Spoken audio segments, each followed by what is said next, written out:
With the Great War over, and two of the great clans finally coming back into the fold, the Council once more took back control of the Under Empire. Over several centuries, the Under Empire recovered, and once more the armies of Skavendom grew large. With Clan Pestilence mighty plagues, and the deadly assassins of Clan Eshin at their disposal, the Council felt it time to finally enact an invasion of the surface.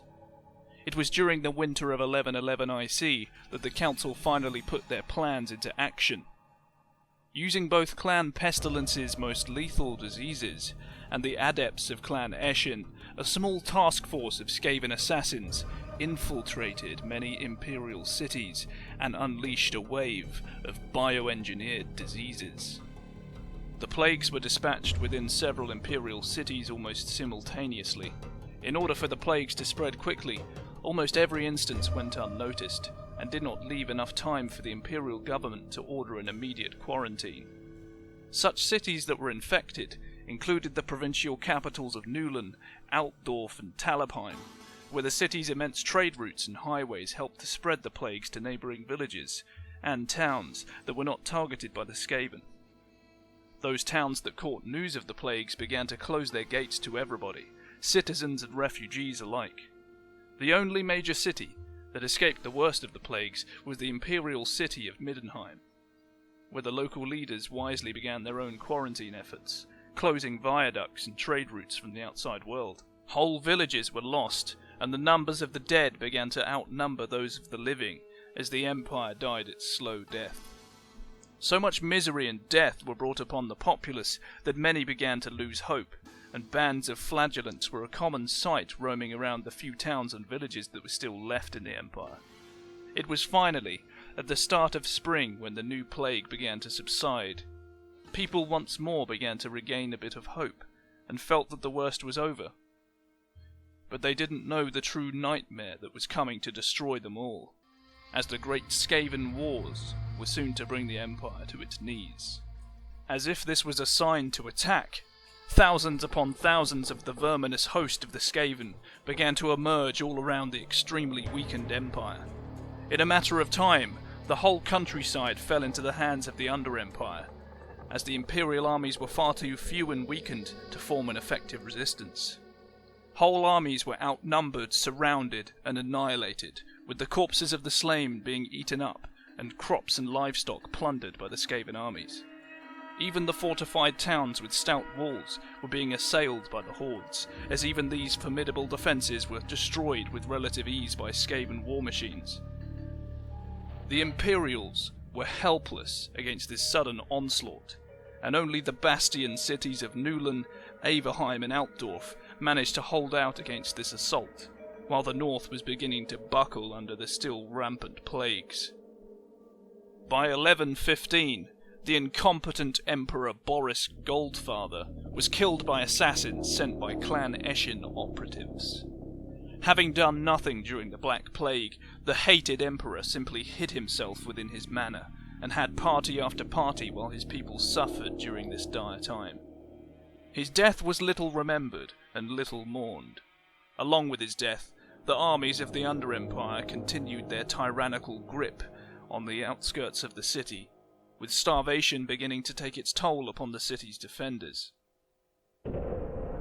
Soon these cities became the only bastion of human resistance all around the land, and if they were to fall, then the Empire would soon be finished.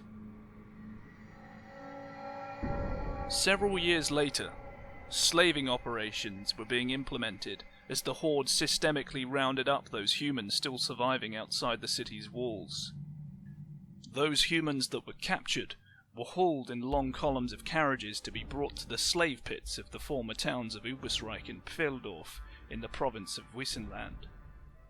Those lucky enough would work above ground, where they could plant and grow the food necessary to keep the Skaven war effort going, while those less fortunate would work at the mines, doomed never to see the light of day ever again. As slaves and plunder were stripped from the Empire's lands, the status of Clan Pestilence grew exponentially. Even the other Lords of Decay, try as they might, could not deny the potency of the dreaded Black Plague. Taking advantage of the situation, and the momentous amount of influence and wealth the clan had gathered, the Plague Lords overthrew and supplanted 2 of the other council members, giving them 3 seats within the council chambers. In 1118, the flames of hope began to flicker within the hearts of the Empire's populace once more. News was coming from the north of a crusader army being assembled within the confines of the city of Middenheim. After having relieved a siege intended to bring the city down, Elector Count Mandred began to gather what was left of his forces and to reunite with the other Elector Counts as they tried to push the Skaven out of their homeland. Unbeknownst to Mandred, the Skaven armies were starting to die off like flies, as the very plague they sought to use was turned against them. Soon whole armies of the Skaven were dying out, unable to find a cure for the hellish disease that their lords had presented upon the world. With the Skaven armies in disarray, and lacking the overwhelming numbers to beat their foe, Mandred took the initiative and rallied the surviving Elector Counts to his anti-Skaven crusade. Unable to stand against the vengeful Imperial armies, the Skaven were pushed back time and time again as the plague continued its course around their ranks. With their last-ditch efforts to win the war, the Skaven counterattacked the Imperial army in the battle known as the Battle of the Howling Hills. The battle was a near thing, but the timely intervention of Mandred, cutting off the head of the great warlord Vermic of Clan Moors, shattered what little vestige of courage the Vermin horde had left, and soon the armies were massacred. In the following years, the final Skaven army was defeated at a battle near Aberheim, marking the end of the war. All Skaven hope of victory was lost that day, and the great Skaven wars were brought to a close. After their defeat, the Under-Empire was ravaged by disease and war, and could not continue their war effort against the Empire. Along with this, the Skaven took so many prisoners and slaves back to the Under-Empire that the Council feared a massive slave revolt. The Council then decided to take their time to recover, and attack the Empire at a later date, but sadly it would not be so. For the next 25 years, the Man-Things recovered more rapidly than the Lords of Decay thought possible. Under Emperor Mandred's Skaven Slayers' stern rule, towns were rebuilt, land was settled, and the Imperial armies grew large once more.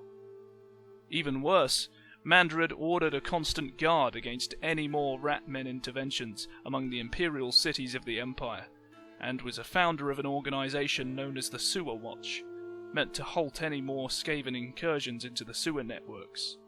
Not only that, but the long-feared slave revolt also occurred, with further outbreaks of the Black Plague consuming entire clans.